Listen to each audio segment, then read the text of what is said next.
face à tout ce qu'on peut entendre aujourd'hui. Cet islam mauvais, source de tous les maux, tous ces problèmes qu'on peut entendre à la télé, cette violence, les problèmes internationaux, tout ce qui peut toucher et entamer le capital confiance que l'islam peut avoir auprès des gens. Les gens ont peur, ils ont besoin de connaître la vérité. Les médias ne disent pas la vérité. Les médias donnent un prisme, un spectre du message de l'islam qui est déformé, qui est du sensationnel. Pourquoi ? Parce qu'ils ont besoin de montrer des choses choquantes, presque cinématographiques. Un nouveau scénario, une nouvelle émotion. Et ça remue rien de bon. Mais toi, on voit que tu as profité de cet islam. Ces vraies valeurs, celles qu'on découvre en étudiant, et pas ce qu'on nous importe. Choisir une vie et ne pas la subir. Et cela est très important, et justement, tu nous as touché à travers ton interview parce que tu nous as vraiment éclairé sur les raisons qui t'ont conduit à une réforme profonde.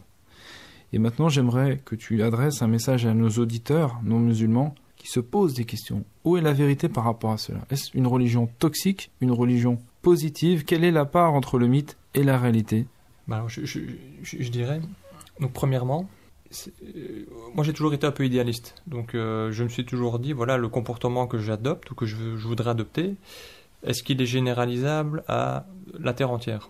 Alors déjà on peut se poser la question, voilà, notre mode de vie, nous occidentaux, si demain la planète se met à vivre comme nous, est-ce que c'est jouable ?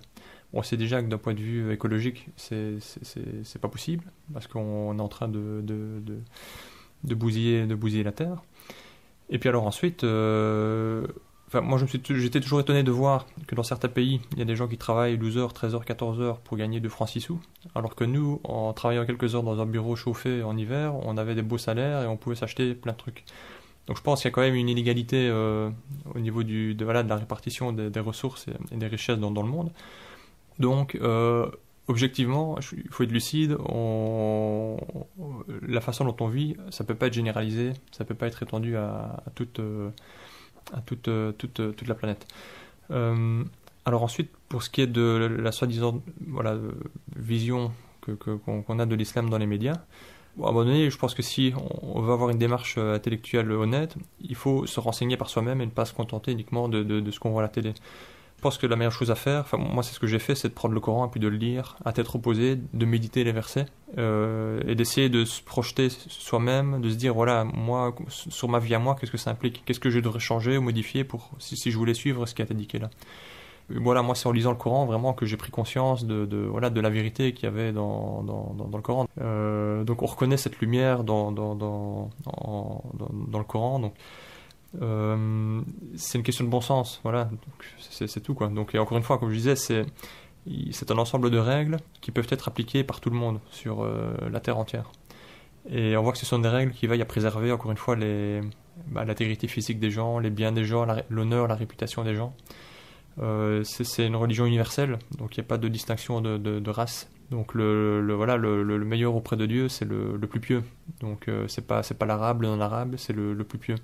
Donc c'est celui qui croit et qui essaye d'avoir un bon comportement.